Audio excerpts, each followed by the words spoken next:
Oh man. Hey, what's up, everybody, and welcome to another episode of On the Backhash Perc Talk, where we talk about the boom booms and the tap taps, and the All ting that. tings.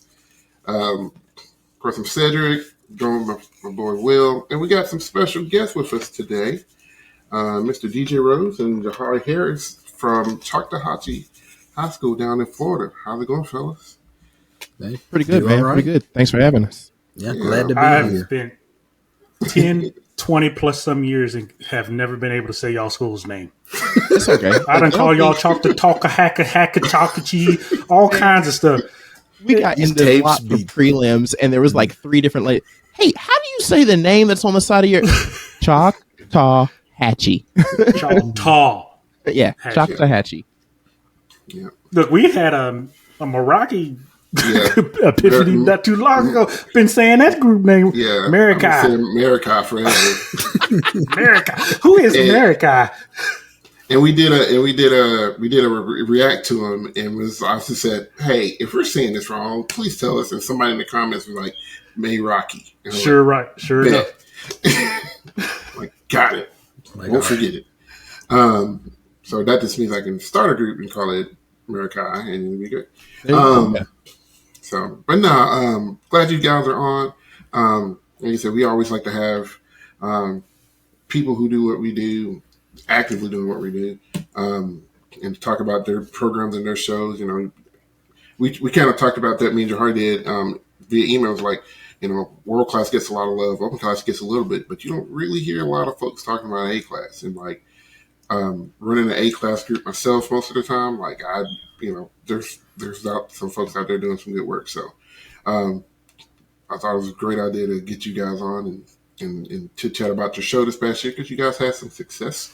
So I'm gonna let you guys kind of introduce yourself a little bit, tell them what you do down there and all that good stuff. So I don't know who wants to start first. I'm not gonna start that war.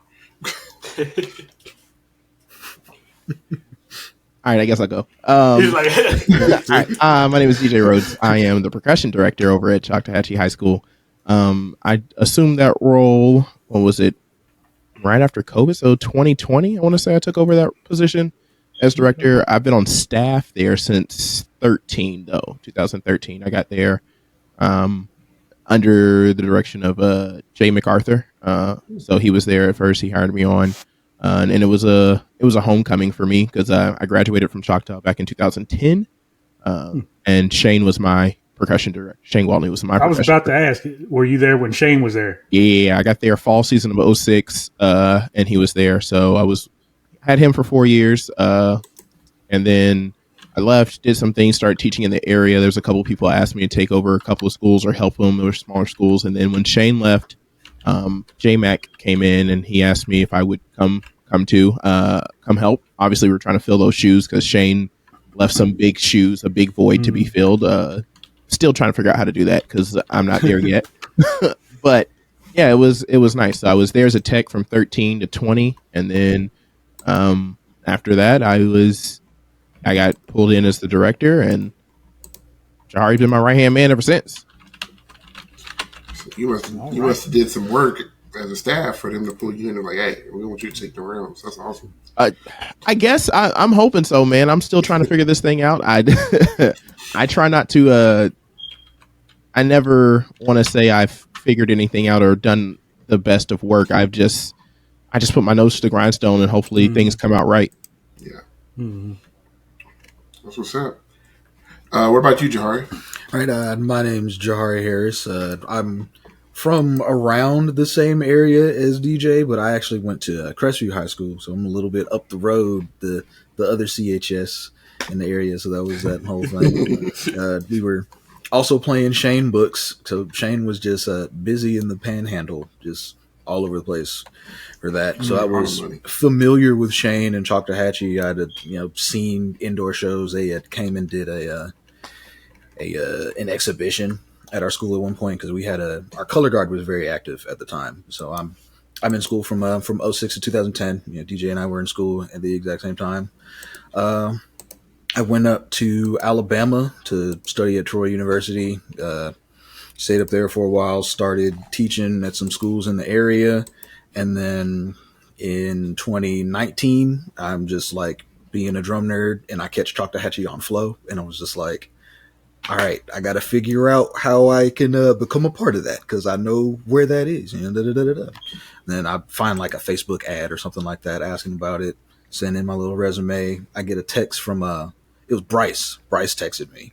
Just I don't even know how that man still had my number or anything like that. I don't know where he got it from. Probably Zarek or something like that. And then ended up going down with Jay MacArthur. He brought me onto the staff. I've been primarily working with the front ensemble since I do audio during the shows. I play the iPad, as I like to tell the kids. But I've been in that role now, Choctawhatchee for 5 years, basically just filling in the gaps, the few gaps that DJ leaves. I should have had that job. What you said. Let me play with the iPad. You did, basically. Yeah, true. It sure wasn't me. I was happy to give that job up, man. Listen, man. 19, I'm normally a battery guy. 19, I took over the front because our battery instructor left to join the military. So I worked with the front. And when you talk about stressful, I don't want that position. No thanks. That's it is one of. Well, we got Johari. Audio stuff. We got Johari. And I'm basic at it. I know just enough. We'll get it out. We're gonna get some sound out. Some way, it'll That's be where enough. I was coming from. Around it. I was like, cool, main stage. I know that out. Gotcha. It was my thing because I'm just like, I just want things to be heard the way that I want to hear them, and then I'll get down the arena and it's like, we can't hear this. I'm like, but and then we'll go to a completely different arena. Well, we can hear this. Like, listen, dang it. Like, y'all gonna have to. Like, I don't know. No, So, I heard too many people get into UD and have like awful feedback for me to want to mess with our mix when we got in there. This is like that part. What it is what it is. If we don't get feedback, then it's good now. Yeah. We're blessed that our circuit championships are in an arena. So like whatever they say there, like, hey, you need to turn your bass up before you go to Dayton. I'm like, okay, I will do that. But in the gym, I don't care. I'm like, you're sitting 3 feet away from my kids. You're going to get blasted out the water. I don't care. Like, you just going to have to deal with it because the minute I turn something down, you ain't going to hear something. So, because I've heard a lot of groups say if they know they're going to Dayton or Worlds, everything's going to get EQ'd to Dayton.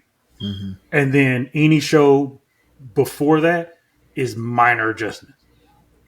But the bulk of it is getting EQ'd to Dayton, and they don't care.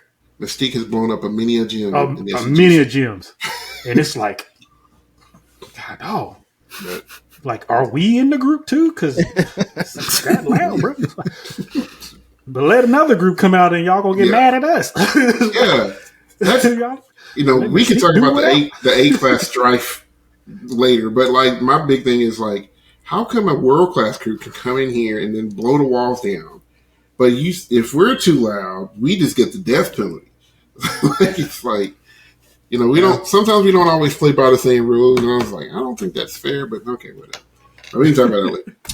So while we have you guys here, you guys had a pretty successful season this year. So like, kind of set up. We're gonna watch it with you guys, so you can kind of give like some play-by-play while the show's going on and maybe some design insight, but like kind of let us know like what the show is, what it's about, inspiration for the show, and all that good stuff. Yeah. The show's called Grow As We Go. And it's a play on legit sunflowers and the growth process that they go, but also the same process that we as people go through. Right. So like you get to play on both of those, but with the visual representation of the sunflowers. The show actually it wasn't our idea. Like last year, the show before this one, Johari had come up with the idea that we had worked and tweaked and played with. There's a guy named Garrett Lambert over at Pace High School. He writes all of our front ensemble books for us. And this was his show. He hit me up. He was like, hey, I have a really good idea for a show for you guys. He's like, don't shoot it down. And I was like, I mean, I'm not going to shoot it down, especially with someone like him. Like his group's in open class. They make finals every year, and they're not even at the bottom of finals. Like they're constantly top half of finals. They're doing well. So it's like, obviously you're doing something right. You know how to play the game a little bit better than I do. So let's see what you got going. So he brought us the show idea. I was like, all right, cool. Let's run with it. So then we got our visual guy, a gentleman named David Kersey. He works with Gulfport, but also does visual, and he writes our drill, does all our body. And he started with ideas about how we can make these things work. And honestly, from there, it was just all hands on deck for an effort of trying to make the show come to life. Like, I had one idea at the beginning of the season of how to make these flowers, and then parents came back later like, scratch that. We got a whole nother idea. This is going to work, save us a ton of money. Cool. So we went with that. And then this season was a much bigger surprise than I expected. For me, I always had a goal. It's like, all right, 5 years, we're going to get Choctaw back to Dayton again. Last time we had been was in 19. We really kind of started indoor back in 2021. So it's like 5 years. I figure by 26, we'll be taking our trip back to Dayton, hopefully easing into finals. We had a couple of rough years before that. Last year was like, oh, wow, we established this group. Things are going well. We made finals at a regional. We're gonna do some things. So this year is like, hey, let's just squeak into finals, see how things go. Just worked out better than we expected it to do. So we'll take it. But I mean, that's the gist of the show. It just came to life, man. Like, every bit is like, we'd add just one or two things each week, and you would just see the show take shape every time. And it was easy with this group of kids. They didn't fight it. Like, if I tell most high school kids, hey, we're going to do a show about sunflowers, that's not, you already know. Yeah, like that. They're not going for that. Like, especially because last year's show was called Rose Colored Glasses. So it was like, DJ, how many flower shows we doing? Right. Can we get out the garden, please? Yes. But they bought into it. And so that was the easiest thing about this group of kids, is like, everybody came and they were hungry and they worked for it. And they got paid for the work that they did.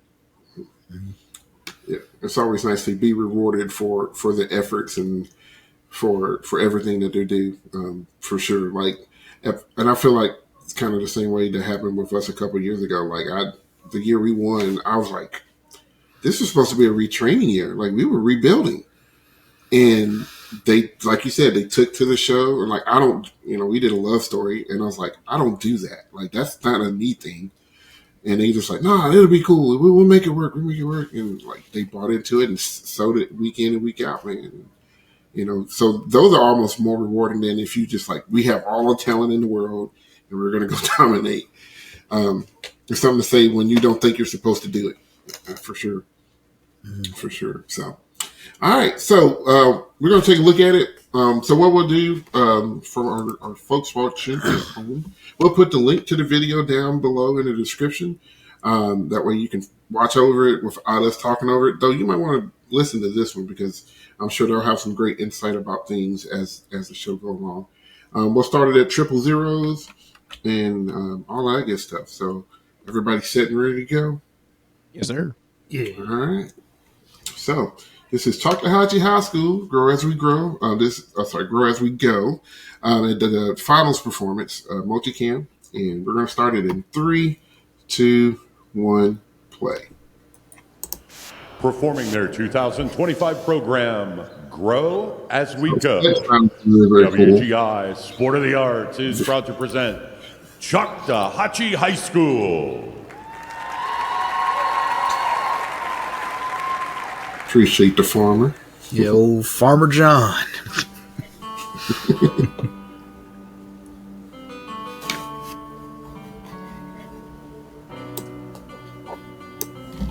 I ain't gonna lie though. First seeing this, I was like, why it really look like they're in a field. Mm-hmm. Like, it looks like the floor has humps in it. Yeah. Literal humps. Yeah. I was like, somebody gonna fall. Last couple of years, we've been going for the 3-dimensional stage with the background, so it just seems like all one. Oh, it worked. Mm-hmm.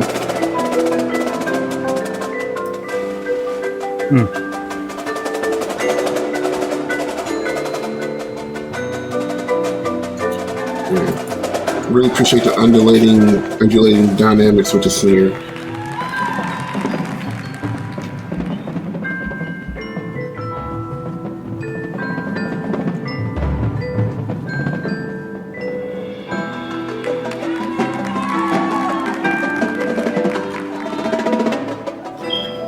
don't think people understand how hard it is to get kids to play with touch. Man. What I tell you. I will say that's definitely one of our biggest things this year. Like getting the kids to play on the softer end. We ended up changing sticks too. I started with the snares we were using Gwaltneys. We ended up going to the Casellas just because they just weren't getting soft enough for me when they were supposed to be.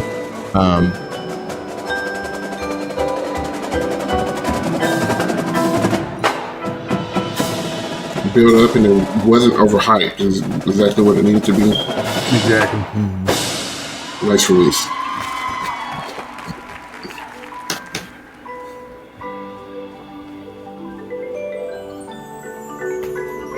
The kids really developed a good sense of control of their adrenaline towards the end of the season. Like there was not a whole lot of overhype at all. Yes. I think this is probably my favorite part of the show just because of how much color you lost, and you don't realize how much you lose until the closer when the color comes back, and you're just like, Nice timbre change with the brushes.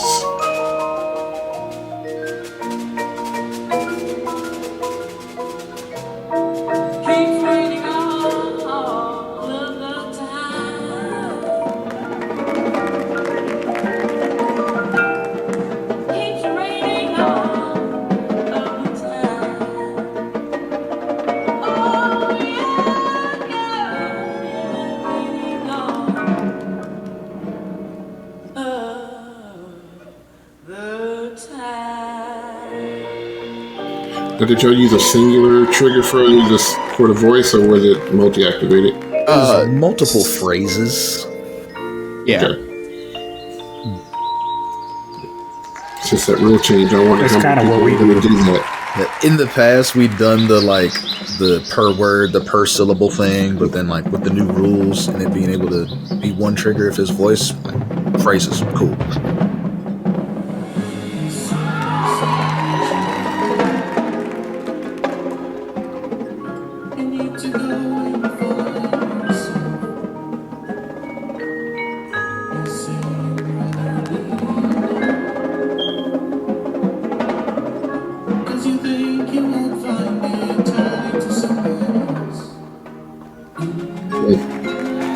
I always appreciate a soft finish.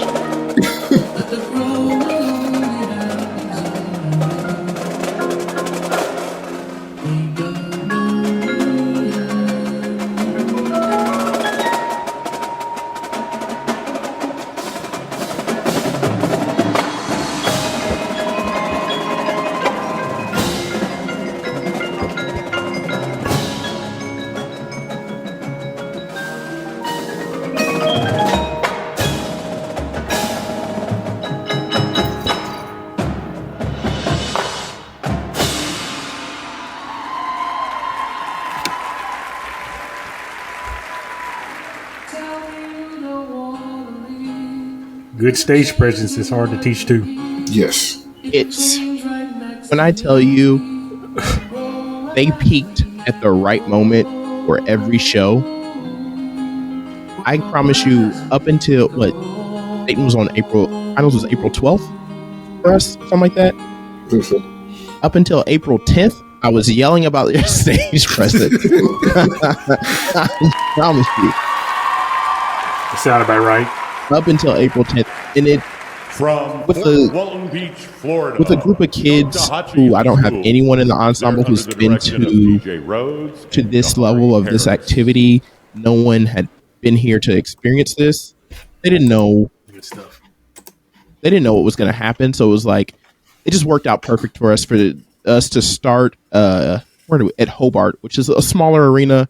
It felt like home, so it's like they get their first run there. It's like, hey, shake off the nerves. This feels good. And we get the score that we got. I think we popped like a 91, and that's the highest score we had all season. I think we had circuit like 2 weeks before that, 2 or 3 weeks, and we just barely scraped out of there with like a high 86, low 87.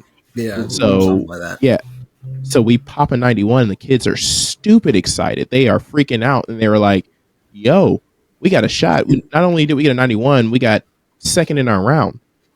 So it's like, yeah, like that legit just lit a fire out of them. And when I tell you these kids have been amazing and legit arose to every challenge that anything that faced us, it didn't matter. They were just going to take it on the chin and keep moving. We had 2 rehearsal facilities that we had found. We didn't get to actually pull out our floor to rehearse on it the entire time we were out there. Everything was lot drills and things of that nature, because 2 of the places that we had, they were big dance studios. They were like, yeah, we got enough space for you here. We get their dance studios upstairs. Oh my god! The dance studio, and this happens at 2 places. One was like some lodge hall, like Mason Lodge type hall. The other one was a dance studio. Both of them. One had a big ballroom. You look at the pictures online, it's like, oh yeah, that's massive. We got plenty of space in there. Yeah, it's upstairs, and you go looking. Even at the elevator, it's like big enough for maybe 2 people to stand in there with no luggage, let alone get a marimba or something upstairs. I was gonna say no. It was not happening. Yeah. So the whole time we don't get to march, we're only doing lot drill, but that didn't faze them. Like everything, they were just locked in, and I could see it every performance that we had. Like they just kicked it into another gear and into another gear until we have our finals run. And no matter what happened after that run, their emotions and the way they ran off of that floor was priceless. So I knew they felt good about it. I felt good about it. It's like, season's done, man. Like, as long as I always preach to them, I was like, yes, I don't compete to lose, but at the same time, like, I compete because for me as a performer, this activity was like a drug for me. Like that adrenaline rush to know that you just played that section from H to K that you've been working on this whole time, and like it was just nails. And then you get the crowd reaction, and it's an adrenaline. I'm an adrenaline junkie for it, and that's what they started to seek after. And it was, yeah, man. They just peaked at the right moment. That's what's up, man. Yeah. You live for those moments, and it's like you said, for it to be unexpected. That number pops, and you're like, "Holy crap!" Right? It was about the reaction. You checking the name? Yeah, it does say Choctaw. Okay, see, yeah, they spelled it right. Okay, that's us. Now, don't get me wrong. We were in the same round as Clinton, so I was like, Clinton's been spanking everybody behind all year. We saw them at the Jackson Regional. I was like, why are you guys dropping a 91 March, the first weekend of March, dude? Like, what is... Listen, man. Why? Why? So they're in our round, and I was like, all right, well, hopefully they go on after us. And they did. Thankfully, I'll take that. So we can go ahead and get our number. Yep, come get that number first. Yes, let's get our number first. And it was like, cool. We saw the battle with Clinton, and then it's like, who's this other group over here? Okay, we got to compete with them. Let's do it. And the kids, they were just hungry for it, man. They were legit hungry. My seniors were easily the ones pulling this group along because they had been through the good, the bad, and the ugly. Like they were here. Yeah, they were here the first year we started indoor back, and I had one kid who had even done indoor before. So they were like, oh. And we did all right in circuits. And then the next year, that one kid was gone, and a lot of kids just thought that they knew how to do it and blah, blah, blah. They didn't want to listen. So we go to a regional, didn't even make finals. And so the next year after that, those same kids who were juniors at the time, they were like, yeah, we're not going to be like those other seniors that we had. We're not doing that. So they rose to the occasion. They were like, nah, we're going to do this. We're going to do everything you say. Whatever you and Johari say, that's what we're going to follow, and we're going to make sure we stick to it. And they got rewarded for it. So it's like, cool, we make finals. We got second at a regional. We'll try for Dayton this year. And this is the first time I didn't have to send out homework. Like, my base captain would be like, hey, I sent out video assignments for you guys. Make sure you guys all do that. Come into practice the next day, and it's like, all right, let's run this base break. Okay, let's crank the base break up to tempo now, because you guys have already done the heavy lifting for me. So it would be things like that, or like there's already running sectionals. If I'm working, hey, I got to work with the visual ensemble. We got to clean this snares. Hey, can we go have a sectional outside to clean this? Yes, you can. Like, You sure can. Yeah. Like it was that these kids, I didn't have to ask to want to be great. They wanted to be great.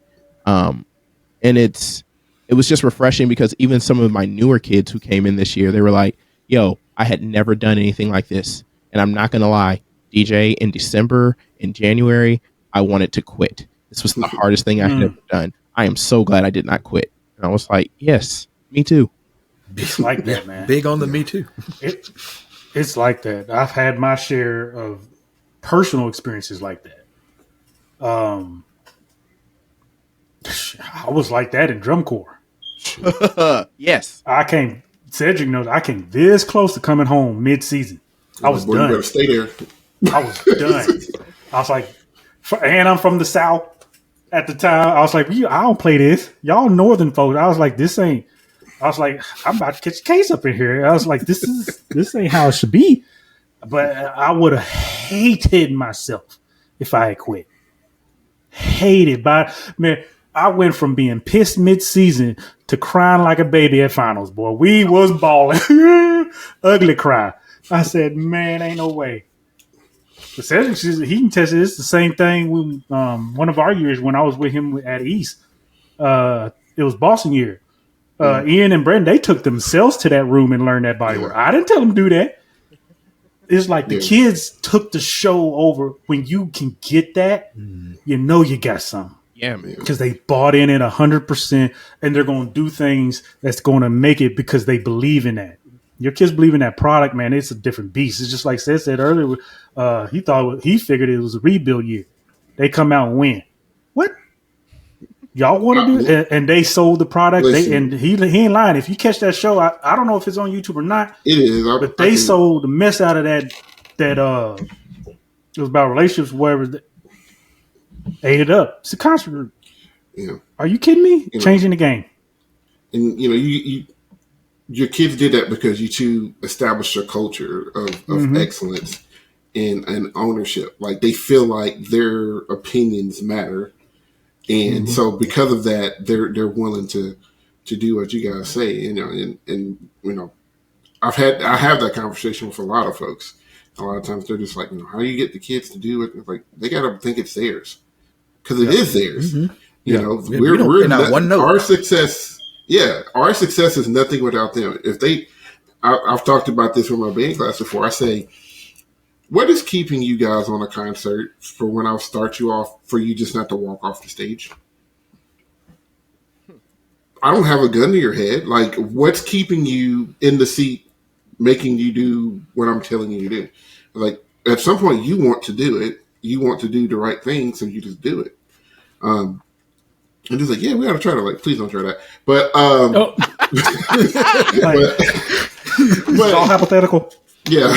But it's a culture thing, man. It is. And when they take off and when they say, hey, Mr. Rhodes, can we try this here? And you're like, yeah, you can try it. If I don't like it, I'm going to take it out, but you're more than welcome to try it. And then they'll come up with something that you didn't even think of. Like, man, that's kind of dope. Yeah. Like, let's refine it, but I like it. And I mean, that's how you do it, man. So yeah.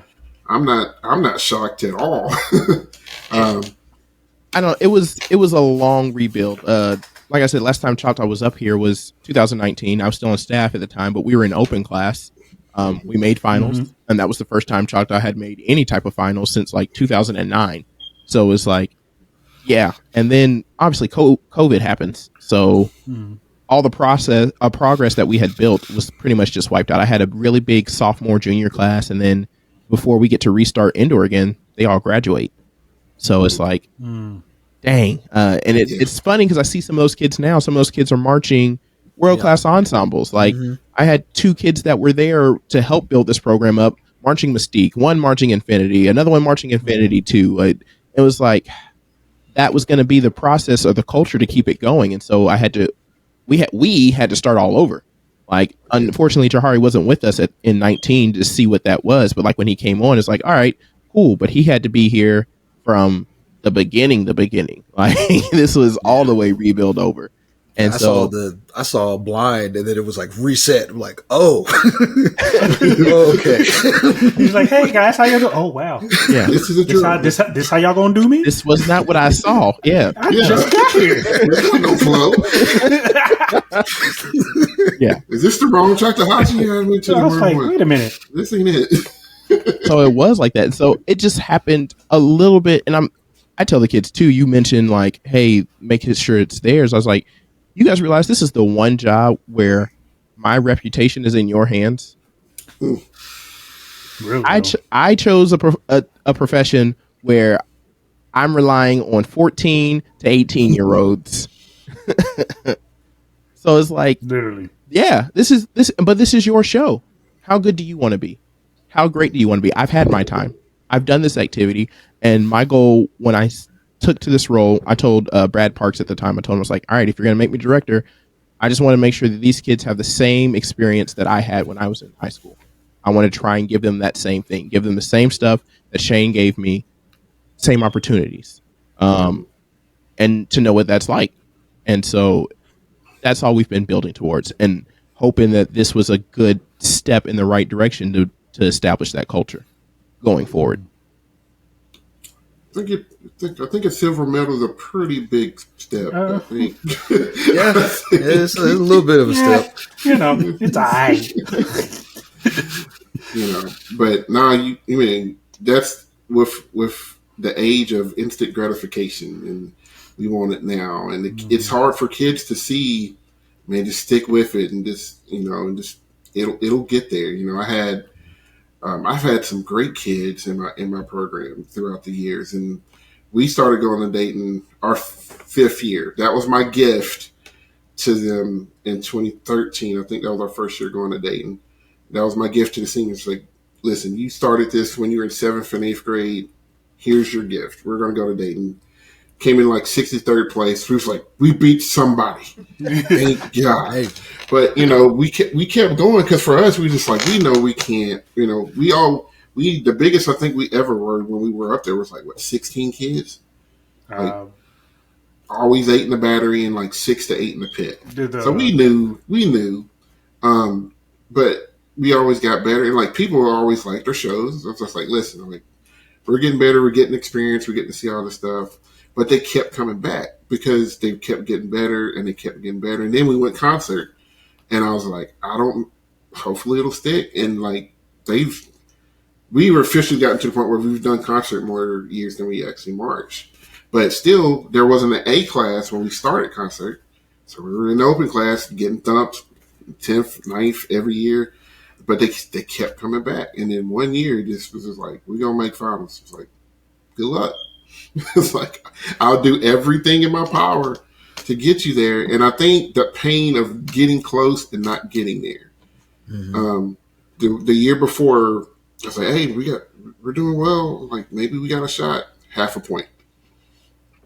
And I was like, God, dog. And I'm like, you hear the judges take like, I shouldn't have used those mallets. If I hadn't used those mallets, we would have got in. Or something like that. And I was just like, so we used that the whole next year, marching band and indoor. We was just like, half a point. It's like, I'm going to do everything in my power. You do everything in yours. And they did. And so I made a bet. Never bet your kids unless you want to get something accomplished. It's too late. Yeah. So did you do something stupid like I did? I got to learn how to do a bucket dip now on cymbals. Oh yeah. I got to learn how to do it. It's easy. I'm supposed to. So I did something a little bit more stupid than that. So I told I mine. can teach you. I told. Hey, I got my own pair of cymbals here. I brought them up here with me. Yeah, he does. I said, all right, here's the thing. And I say stuff just because I'm like, this ain't going to happen. I was like, all right, if you break 90 at some point in the season or we medal, I'll get a tattoo. They're like, really? I'm like, really? Because I was like, ain't no way you're breaking 90. Like, 90 is like the holy grail of everything. Like, you got to be like good to get 90. We ain't breaking 90. We ain't sniffed anything above an 82, 83 all season. Circuit championships, 83. I'm like, you probably ain't going to make finals this year. We get up there, Bryn was decent. Just some weird stuff, nerves. I'm sitting with the kids. You know that Buzz Infinite Campus? Or not Infinite Campus. I'm in school. Competition suite. I look at my phone, I open it up. I was like, damn. 91-2. I was like, just like you guys. And I was like, I didn't look at placement or nothing. I just saw that and I was just like, okay. I said, well, guys, I'm getting a tattoo. What? And then I opened it and I saw we were first in prelims. I was like, and we made finals. And they was like, oh my God. This man I left. I went. This man went from cartwheels to tattoos. That used to be the gig. Like we break 80, I do a cartwheel. Yeah. And then I got video of it. Shut up. And I went on the hallway and I was just like, what just happened? What I didn't believe. I was just like, and he's texting me. People were home, texting, calling. Terry walks by because he's judging at that venue. He just wasn't judging us. And he's like, I see what you're doing. I was like, I don't know what just happened. I don't know what's going on. He said, you're doing fine. Don't let them see how you're reacting to this. You would just act like you expected this the whole time. I was like, okay, yes, sir. so I went back. Just like, we won prelims. I was like, yep, you sure did. Now we got to do it again tomorrow. I was like, because now people are mad because you just came out of nowhere. When I tell you that was the hardest thing about this weekend was just making sure my emotions stayed in check the entire time. Not to get too high, not to get too low, but to make sure those kids stayed motivated. Because I was like, yo, you might do well in prelims, but each show's going to get harder after that. You still got to get through semis. And we got to make it into finals. Like it gets harder. The job's not done. And that was the thing. That was you in there. Correct. Yeah. Well, like once you make finals, they can't kick you out. So you're there then. Yeah. But we still got to get there. Yeah. You can't let up. Correct. I told them the whole mantra that weekend was to stay hungry. You got to stay hungry and don't be satisfied. You have to stay hungry. And I was in the same thing. I saw that 91 pop up. I was like, golly. And I told the kids. It's crazy. Erupted on the bus. They erupted. I don't care what nobody says. A 91 at a circus show and a 91 at any WGI show is not the same. Very different. Yeah. They're not the same. It is not the same. And I was just like, what? Because I'm like, we suck. What do they see that I'm not seeing? What did I? and behind the curtain, I said, guys, this is for you. I was like, we here. We did what we came to do. We made finals.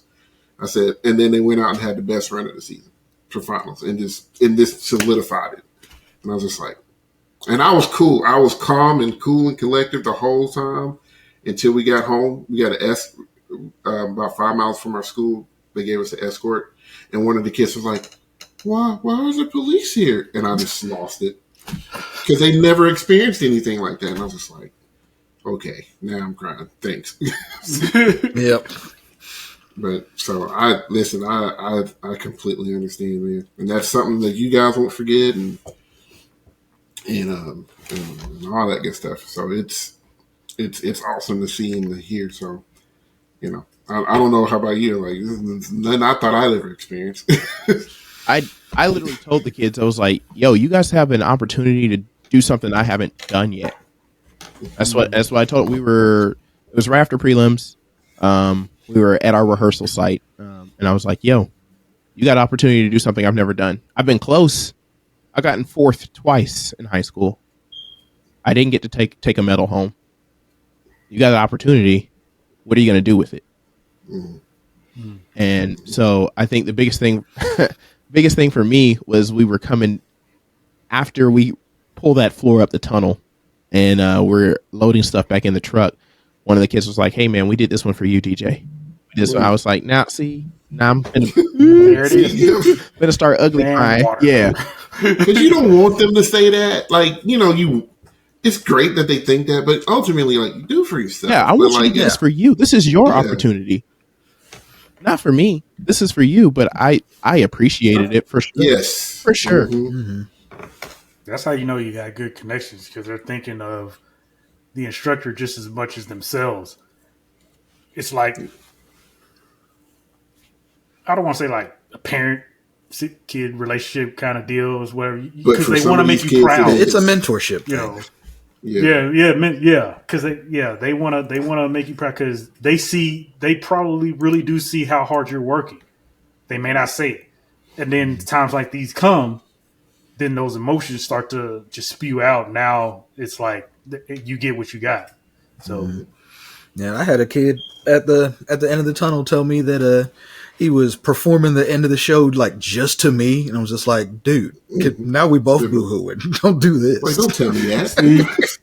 You be in the crowd just crying. Yeah. Hey, but dude, quit it. Hey, not right now. Hey, some of the East kids did that to us. They were like, especially in marching band, they would be like, yeah, every time we try to find you in the audience. Like they constantly are looking to see where, because I was the one, I always would be the one, get them set up, or I'll bring the battery out. We get them on the field, and I'm running to the stands to get as high as I can because I usually am the one who was recording everything. So I'm trying to find a place, and it's like we always would try to find you where you would go, and I was like, y'all need to be doing, be worrying about me, but. They'd be like, I saw you clap. You never clapped. I'm like, I did. I clapped for that moment. See? Yeah, you got me. What are you looking at? It's their comfort zone. It is, and so I mean that's one reason why we do the activity, man. It's cool. It gave us a lot and allowed us to grow. And I had once I did, and I only did it 1 year. I was one and done. I tried to do 2, but I'm misunderstanding. And I was like, you know what? I'm getting ready to graduate college. I don't need this right now. But it's really cool to see folks have like similar stories and completely different backgrounds. Because we, you named some names like Garrett. I met Garrett because the percussion world is super small, dude. Tight. Yeah. So we met Garrett because of Michelle. Yeah. Being with Escambia. So when Escambia would come up and all that stuff, and they talk, and then there was a couple of times I went down to Pensacola. 2016, I was down there I gave overall commentary at the Escambia show. So I probably met you then and just didn't know who you were. Yep. But I was, if you went to critique, I was a black dude that was just talking about random stuff. Because Terry's like, hey, man, you want to come down and do overall critique? I was like, all right. It's like, I sure trip to Florida. I kind of talk drums, and it was fun. I mean, I learned a whole lot. But yeah, I met a few people there. They're like, man, it was good talking to you. I was like, thanks. I kind of know what I'm talking about, I think. But I met him through her, and then like you said, he's doing all this stuff for Pace. He writes shows for everybody. So like and then like Jay MacArthur judged us a few times, I'm sure. So it's just like you saying some of these names, and of course Shane. I'm just like, man, this is a small world, man.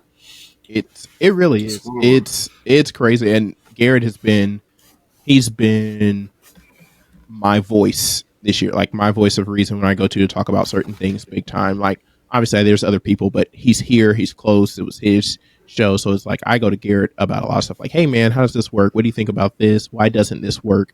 How does this? He was he fussed at me a lot this year when it came to my writing. And like especially I'll say for me personally, like this indoor season, this past field season, I got tore out the frame for my battery writing. I was like, this is the first time it's ever been that criticized. Like I've been writing books, me and the guy who used to be here, Bryce Milton, were writing books together for a long time. And so never got tore out the frame like this. We were doing fine. Then we get to this past field season and I just got ripped a new one. And I'm not going to lie, it hurt. It hurt a good bit. So I'm sitting with Garrett and working on the show, and he'd be like, all right, I sent him my first version of it after he had written the front parts, and he writes back. He was like, all right, look, I want you to do something. I know it's going to sound scary. Erase everything and write again. I'm just like, oh, bruh, you dropped out the whole frame. What do you mean? It's like dropped out the whole yes, erase everything, start over. And I will say I probably rewrote every piece of music at least 2 to 3 times. By the time we got to the closer, there was more stuff, and he was like, all right, cool. This phrase feels really good. I would leave this one alone. Everything else rewrite. And so I just did. I was about to say, like, why did he give you reasons? For sure, yeah. What he did, and because that for me personally, you can't just tell me to rewrite something and then not tell me what I did wrong. I don't know how to go from there. I need some type of stuff. So we would sit and talk. He'd be like, "Yeah, try and make this feel like this or that, and do these things here." Like he was giving me insight onto why certain things weren't working or why he wouldn't do that. And obviously, I'm still gonna have my own imprint on there too. So I would be like, but I really do like this phrase. I don't think this is going to make or break me. So I might keep these 2-3 bars. But for the most part, if he told me to rewrite something, yeah, I'm going to go back and rewrite it. And again, it's mainly because this man has a lot of success. Right? Yeah. His group isn't bad. They finished 6th this year.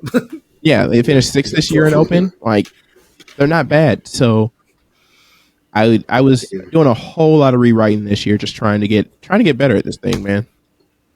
Yeah, I had sent him some ideas about one of my shows a few years ago, and he's like, "You don't really need to go that hard being in A class." Yep. I was like, "Are you sure? Have you seen that?" I was like, "All right." So I mean, I'm kind of like you. I was like, I think I did it anyway, but I think I did just like, all right, I'll just do the bare minimum that I had to do, or whatever.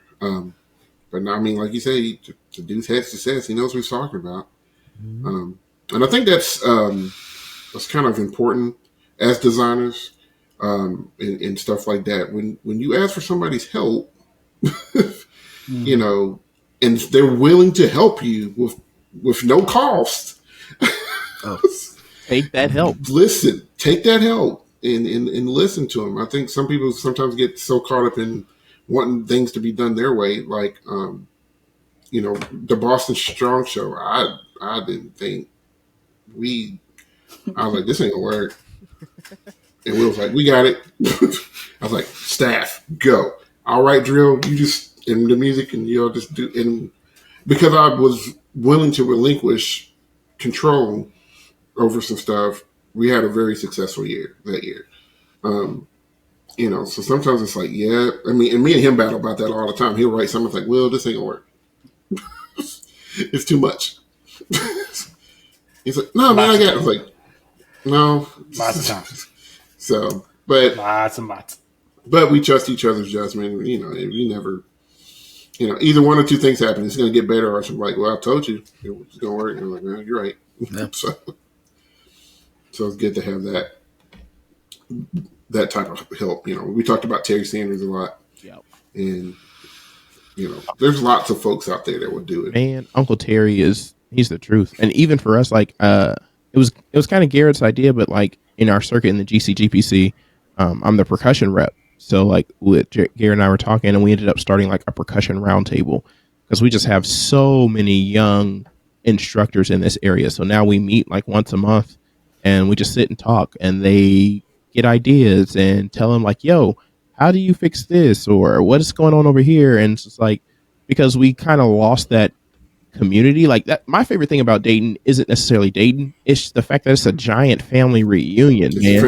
It's a huge hang. I say that all the time. It's a giant family reunion of a bunch of people that I either marched with or met through this activity and things of that nature. So it's like, man, like, unfortunately his group wasn't there, but like the guy director over at Clover High School, Ryan Hall, I marched with him back at Phantom, and it's like, it was great to run into him again and see other people like that.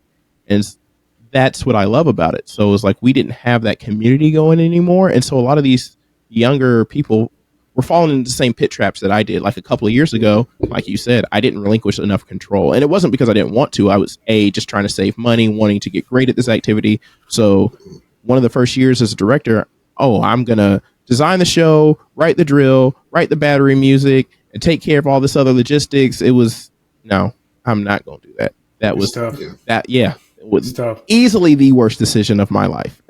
Easily. Next year, I was like, I'm not doing that. And Johari saw it. He was like, hey, you was struggling. Let me take a couple things off your plate, player. It's a little bit why I even went to East. Because I was head of my own group. I was at Russellville, which is the other direction from where East is.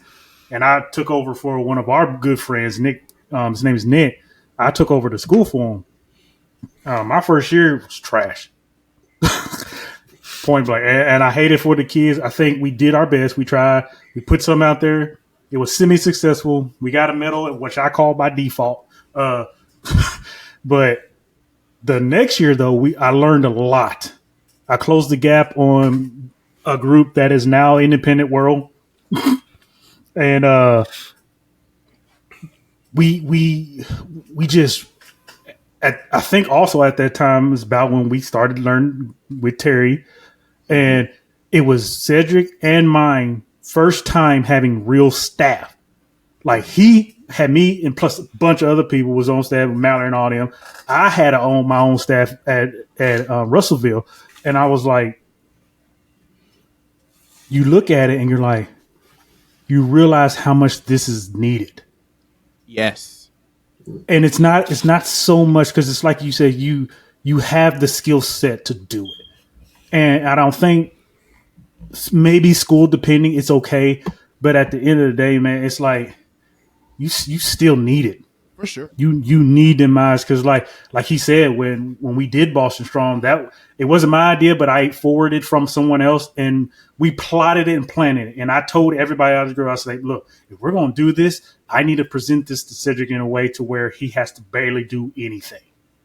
Because this is going to take that. Because it was a lot. I mean, we had projector screens out there. I'm on the phone with 4 other groups trying to figure out how they did TVs. I even called people from Ayala. I'm doing all kinds of crazy stuff trying to figure this out. Like, and Cedric just back there. But we were the ones doing all the stuff. We figured it out. And he's right. We had a great successful year. It worked. But without all of that, that wasn't gonna happen. And it's the same thing with my year. We had it was the first time I had that many props at Russellville. We had so much stuff on the floor. Cedric seen it. I was like, all this stuff came from people. Let me get this from you. I know where to get this and this and this. And everybody had this input hand. I had at least 2.5 people in my front ensemble by itself. And so they ran all that. And I'm basically just walking around, making sure everybody's doing the stuff, but I'm getting the logistics stuff that they don't know much about together and doing all that. And we, like I said, we had a successful year. Now I was mad the year after because the band director kind of pulled the plug on the program. And I was like, you gotta be kidding me, dog. We were this close from looking from second to fighting for a first spot. Like I was coming with some heat. I was like, we coming now. I done figured this out. Let's roll. He was like, yeah, we're pulling in a program. Okay. So Cedric, what y'all doing at East again? I didn't last long. I went through one more year in marching band and then they cut another thing. It's crazy down there. Yeah, but I realized that was the first year that I realized the value of having a decent at minimum staff and whatnot.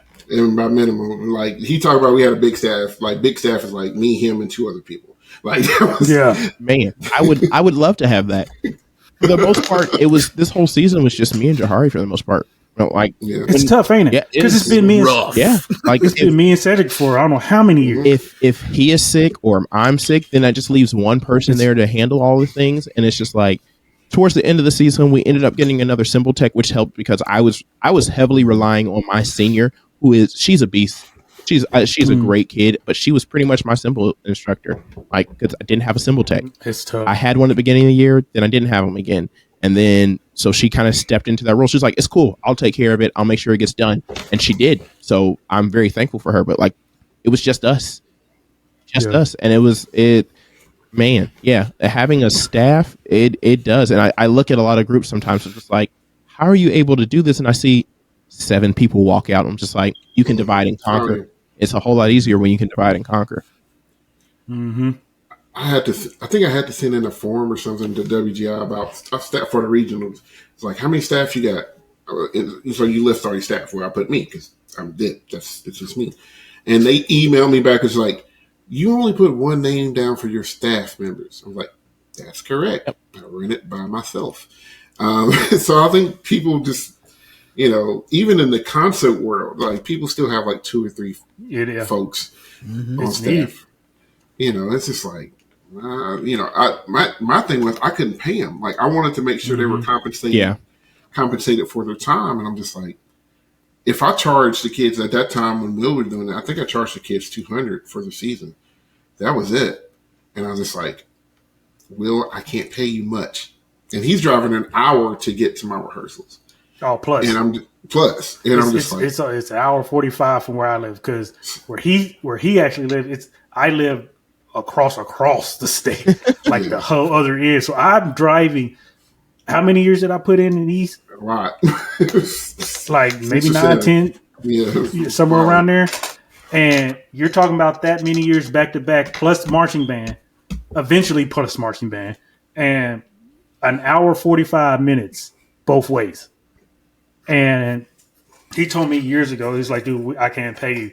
And I told Cedric, one, it was like, okay, first of all, you my dude. And the friendship was alone. And then, but I told him, I said, a lot of times I have done this for the sheer passion. Yeah. And I told people, I said, if there was anything Eminem has ever said correctly, he said, the moment I stop or start doing this for the paycheck only is when I need to stop doing it. Because I'm not about to come to your rehearsal and, for lack of a better term, half-ass it. Correct. And I'm there for the check, because then I'm gonna feel like this is a burden on me. Now I'm wasting my time and I'm only here because I need this money or I want this money. I said I will pull out way before then. I will stop. I will quit. I'll do anything. And like I said, after I don't know what year, but I did about 3 or 4 more years with East where I was getting no checks. I was going for free. Luckily, I had a job that compensated and stuff like that, so it wasn't a true necessity. But I feel it's tough. It's tough. Yeah. But you see it because I'm writing back high mom cheeselets and all kinds of stuff that these kids should not be playing. But you see their face. I said, that's the payout. I said, when all this starts to stop, I'm going to have to reevaluate some stuff. Yeah. And the kids have kind of gone full circle. The kids' culture, they won't let the younger ones, like, this is how it's done. So when I leave, this stays the way it is. You know, and we have alumni come back to shows or come to parents' night, you know, for a concert group. And they're just like, I'm glad you guys are still doing well. Like, and like, you guys set the stage. Like, you guys set the standard. You went through the losing for us to get to this point. So it's all full circle, man. It's pretty cool. So, but yeah, lots of parallels between, you know, me and Will and you and Johari. Looks like between the driving to rehearsal too. I commute like an hour and a half to rehearsal. Man, Johari, we the same. It's tough. They don't understand, man. It is tough because these rehearsals be going late. You in a car, well, I done fought many a sleep day. Screaming to myself. You see, rolling down. I'm gonna tell you what, I used to do the same when I first started teaching because I was in Fort Walton, but I was working out in Pensacola, or I was teaching in a couple different places. So it's late at night, but I still got to get back home. I'm driving home with my windows down because it's like 40 degrees outside, so it'll be too cold for me to go to sleep. Like, just it's insane. Yeah, man, it's insane. And people are like, "Well, why don't you just take?" Because I lived in Hoptown. I don't know if you know anything about Kentucky or whatever, but I lived in the Hopkinsville area, so everybody's like, "Well, why don't you just?"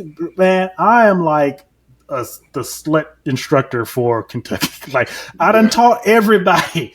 I've gone from Tennessee to Kentucky, all through it. So it's like, it wasn't even about being in the same neighborhood because I done been to the schools in where I live. I done taught both of them. But you knew who I was with because I would hold on to you if I taught you.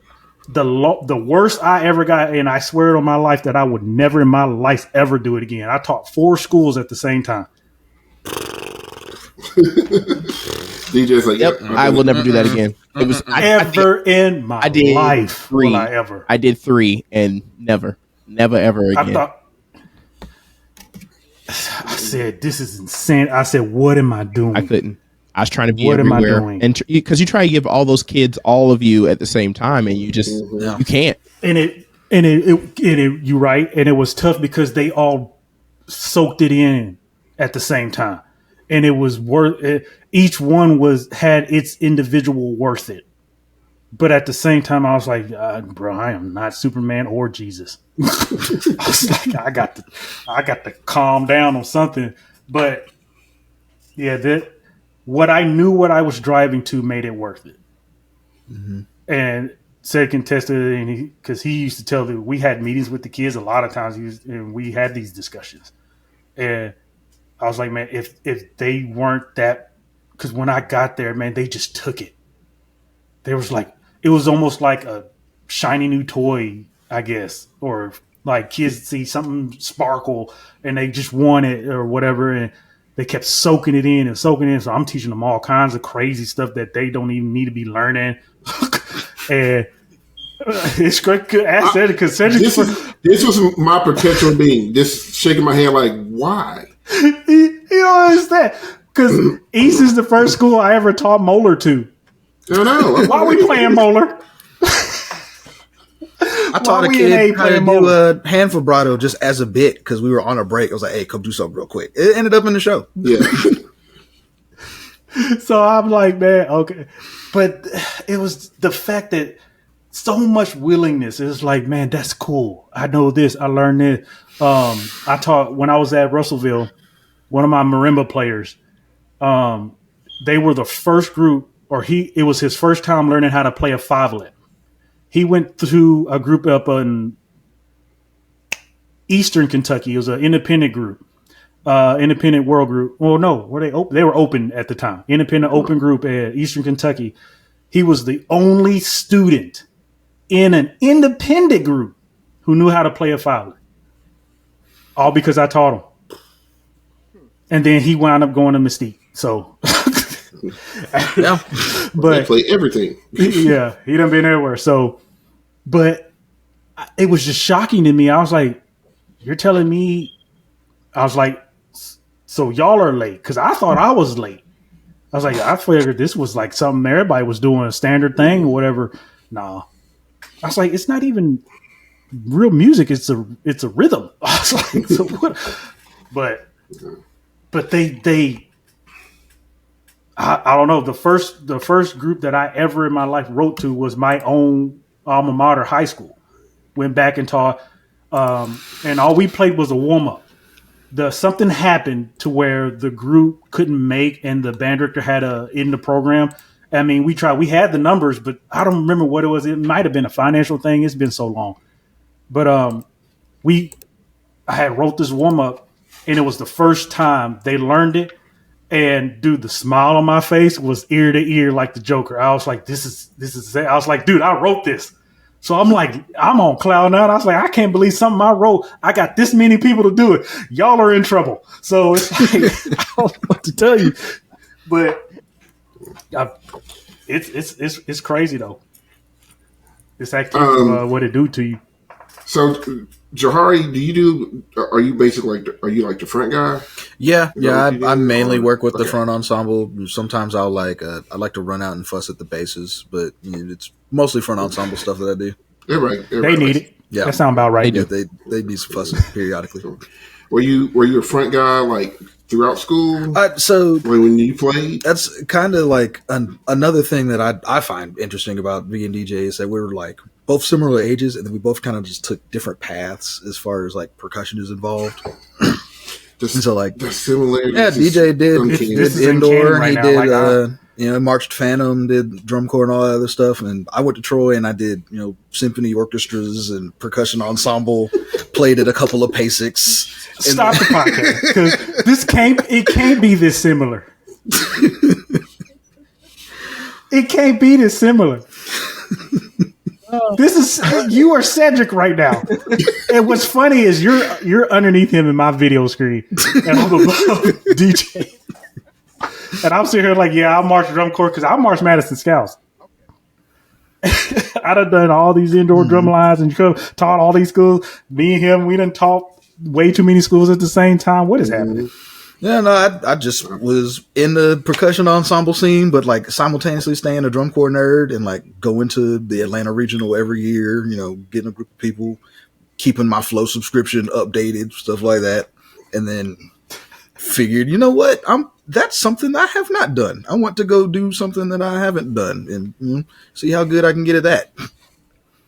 And a lot of it, I mean, I've been saying it to a couple of the kids. Like, we have a lot of wind players that are wanting to, you know, come over and do percussion, and just like, hands is hands. If you can play, you can play. But it's at a certain point, it's just applying some of that same information you have in maybe a different way, because you have to approach it differently. But like, if you can play, you can play. Yeah. For a long time, about half of my group was wind players. I think I think we were split 14 and 16. Yeah, we're about half wind players this year. Like, That ain't bad though. I think in our front, we had 10 in the front. I had 20 on the floor, 10 in the front. Out of the front, 3 of those kids are actual percussionists. It's crazy. I had a tuba player on bottom bass.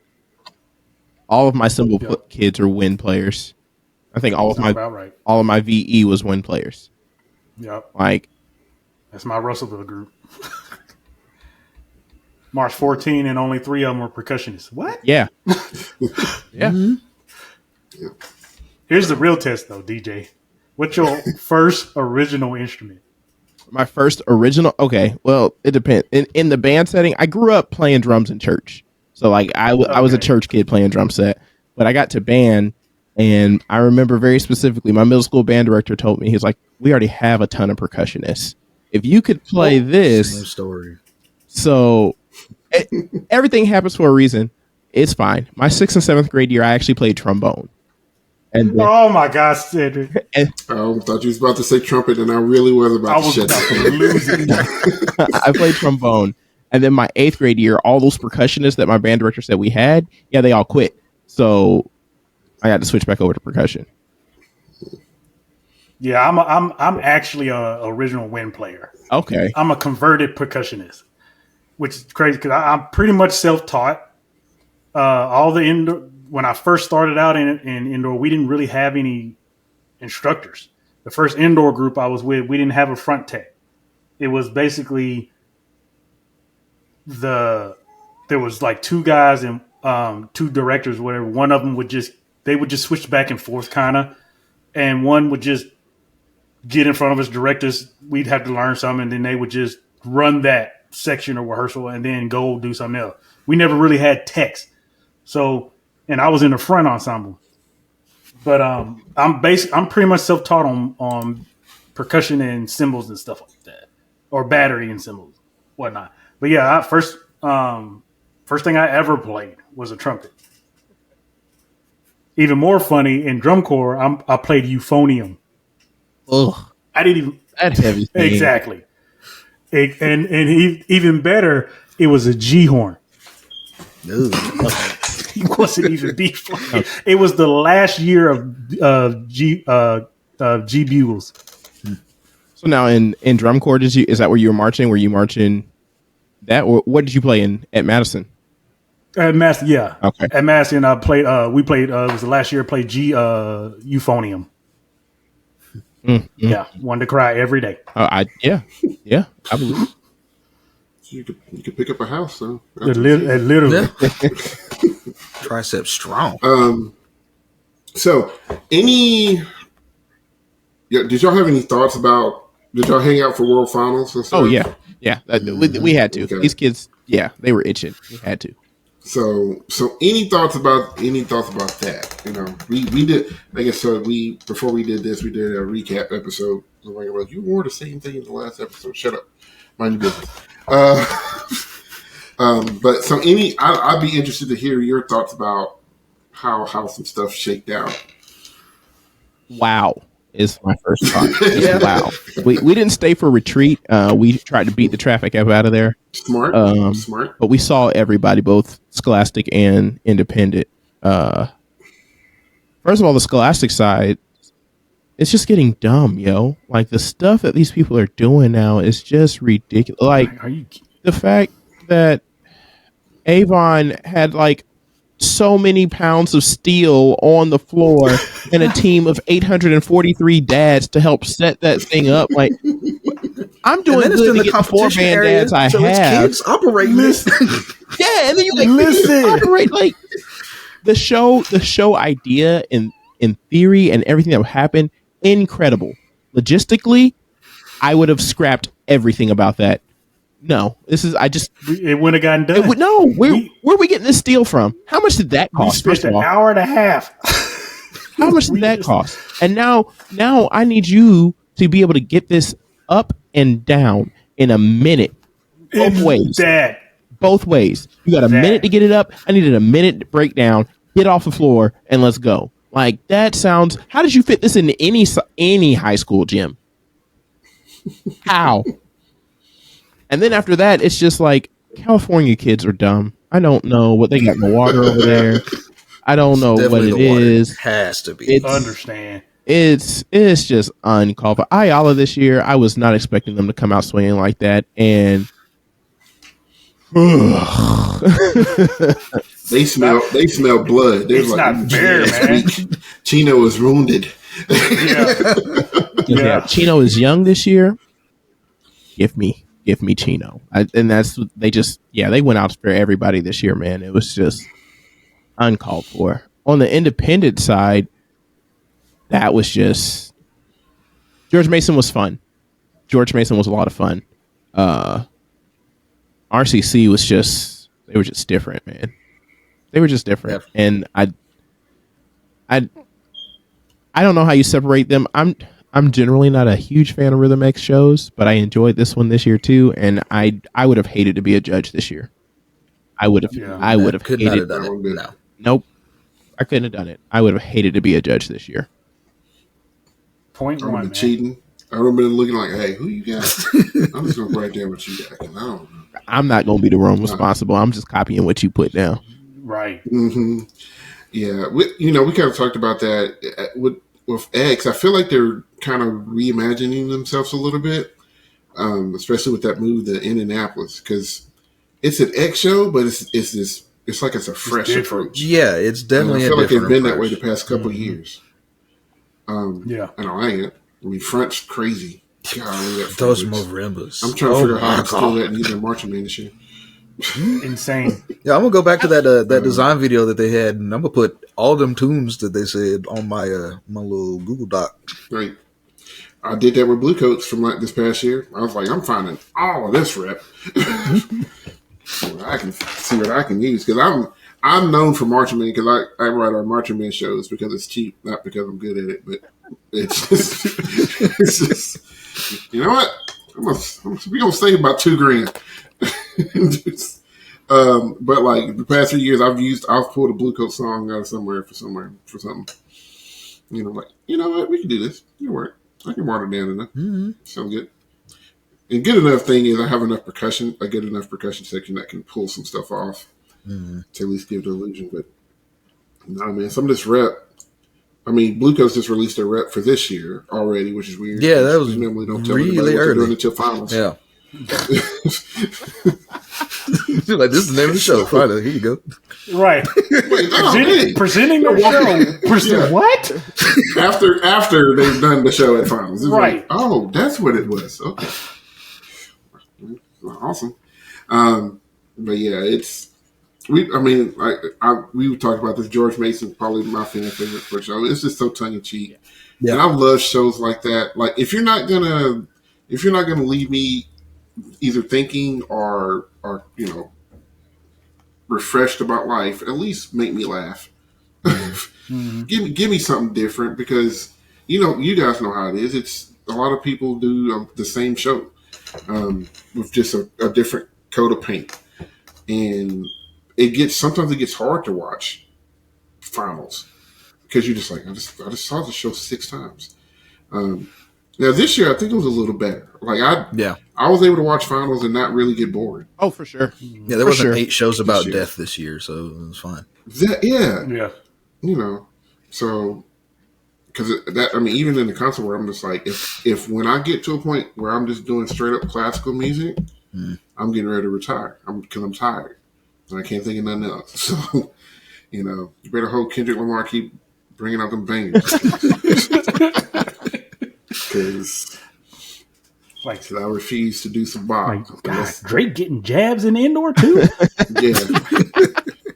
When I presented the parents with the show, I was like, I don't think they're gonna like this because we did Kendrick Lamar, we did a piece from Minecraft, and then we ended it with Sean Martin's Yellow Jacket, and I was just like, this is all different. I don't know if they're gonna like it. I love it, and I let them listen to the rep, and the parents was like, this is awesome.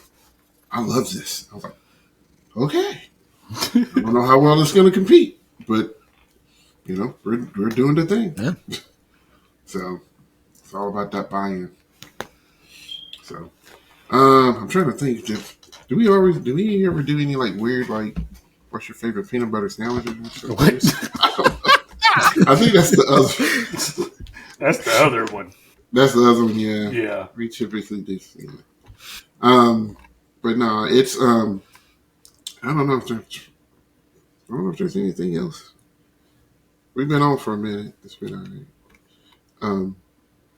But it's just kind of wrap it up. So just in case you didn't catch that, Choctawhatchee's an A-class group, and what you saw was quintessential what it's supposed to be. My categories apparently. They did just enough to do what they were supposed to do, but the design elements were fine. Somebody kind of put it in a way because back when Victor J. Andrew was A-class. And they were running shop, and we was like, how are they not getting bumped? They're just demolishing folks by 5-10 points everywhere they go. And it was put to me like this. It said, Victor J. Andrews has the body of a Ferrari with the engine of a hoopty. And basically what they were saying is it looks world-class, but they're not doing anything hard musically or visually. They're just doing everything really, really well. And so when I watched you guys, it's like they did everything that they were asked to do really, really well, which is box 5, and that's why you got the 90 plus. So I think for people that are either wanting to get started or in the game right now, don't forget that. You don't have to do all of the hard stuff to win A-class. That's not what it's designed for.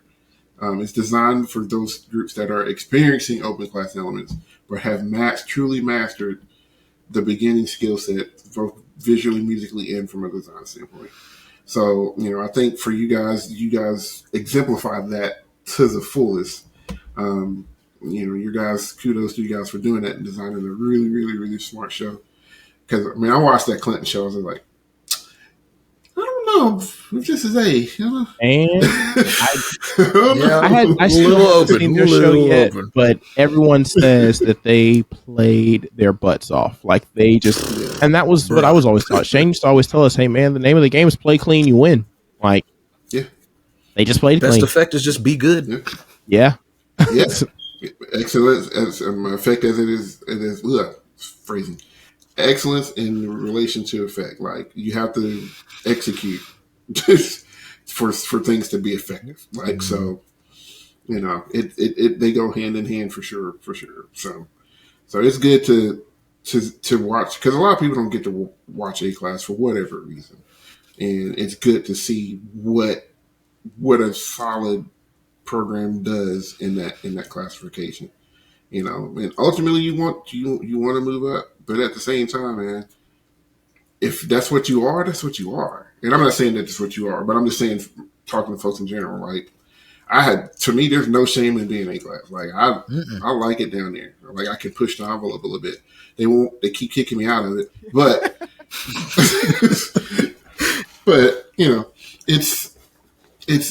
it's there for a reason. And I think once you realize, I don't have to be this to do well, then you'll start to have success in those lower classes for sure. So great example for all that stuff. So, anything you two want to add or shout outs or anything like that? I guess I'll just kind of speak to the season in general. Like it was a really fun season to teach. Just in general, seeing the kids buying in real time and getting better. We progress through it, and then like a lot of them will talk about my the Johari inspirational speeches and all that other stuff. That I'll just wax poetic for a while about stuff. But it was just it was easy to do because the show was about what I'm trying to get them to do. It's just like you have to actually go or you're not going to grow. You have to get out of your comfort zone a little bit. You got to go do something. You got to try. You got to put some effort into it. And so it was really cool to see the kids kind of make that connection to themselves and, realize that, like, yeah, I'm a win player, but I learned how to play cymbals. I'm pretty good at this now. Like I know how to learn an instrument, so I can apply that stuff to learning another instrument. And it's way faster if you can just kind of pay attention to what you're doing with that. And so it was a lot of fun this season. We had a lot of fun last season with the show that we had, and it was just really cool to kind of ride that momentum and really keep pushing with it. Like I'm sure DJ would agree. It was just a super fun season. Yeah, I enjoyed all of it. That's what's up. Yeah. They call my inspirational speeches story time because one is usually one a week, and usually to give them a break because I don't do breaks. We just kind of go. Yep, just start talking for a little bit. Yeah, but then I see them getting frustrated and like we ain't getting some. I'm like, so you ever heard the story about the kumquat? And they're like, and we'll just talk randomly for like 5 or 10 minutes, and then I'm like, all right, let's get back to it. Mm-hmm. And he's like, why do you do that? And I was like, because you needed a break. I'm big on the brain reset. I'll tell kids walk away and go in the hallway for a second. Mm-hmm. Yep. As soon as those mallets slam on the mallet, like go take a walk. Come back later. It'll be here. It's November. Stop freaking out. Right. Like, goddamn. It's like we just got here. It's day one. Yeah. Like you're not going to get this 30-second note at 2:10 today. Yeah. I just pulled this off the copier. What are you doing? So, but DJ, you got anything else, man? I don't think so. Yeah, man. I agree. My sentiments are the same as Johari's. Heck of a season. I will say this season has been great just because of the support that we've had, whether it be from parents, the band directors, the people I can contact, like Garrett or Mr. Sanders or J Mac or like, yeah, man. And it's been a wild ride, and it's great to see, like Johari said, like the riding the wave of last year's momentum into this year, and then hopefully that carries over into the next year, and we kind of try and get this thing going. Like I would love to get into the cycle of those great programs. Like, and even obviously right now, Pace is my goal in this area. They're who I look up towards. Like, I need to get a program similar to that. They are consistent. They've built this body of work, and now it's just a rolling machine for them. So the goal is to try and get Choctaw back into that rolling machine. Still striving to fill those shoes that Shane left all those years ago. Because people still know the name, and it's for me coming back to Choctaw, it was like, I want to make sure that name still rings true because of what this program did for me. So it's like, it's a lot of work, man, but I'm slowly starting to figure some things out, which is nice. Yeah. You two are doing an awesome job. Very much. I appreciate you for what you're doing, and in any capacity that I can help. I don't know what I can do for you, but any capacity that I have, hey man, I'm here. It's a community, like Terry said, and as much as we can be there for each other, we can be there. But when folks are doing good, you support them, and you guys are doing awesome. Like this, like I keep saying, the similarities is eerie. It's crazy, but that's cool about that. So And like tell your kids, man, like or when they watch this, because they'll need to watch it. I'm gonna tell them, kids, look at me in the eye. We gonna fly down there. You got 2 good ones. Don't ruin it. Don't. I will come down to Florida and hurt somebody. I don't mind hurting children. You can ask mine. But, no, literally. I ain't scared to say it. I'd have made a miniature and cry. Not physically, on purpose. But good directors are hard to come by. They really are. That care about you as much as they do care about their own success. And we can get them into a whole other talk about the directors that really do it for clout instead of doing it for those kids. But I think when you do it for the kids, they'll take care of it for you. I mean, you don't have to work too hard. So make sure you listen to those two. They're good people. I got a nose for that type of stuff. I don't have an eye for that because I only got one that works. But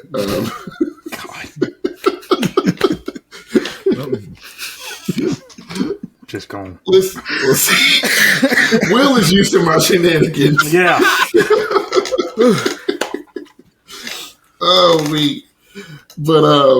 but yeah. But listen, we got to chop it up some more. For sure. Yeah, absolutely. Like, have you back like that? You definitely have you back on the podcast. Maybe have an episode dedicated to like audio stuff, and just let you just to give me a private lesson on all that stuff before I let people listen, because we got one that's really good when indoor and one with outdoor. That works really well. And then but outside of this world, we talk composition, front ensemble technique, all that. We can just chop it up or just talk about how some stupid other stuff is. I don't know.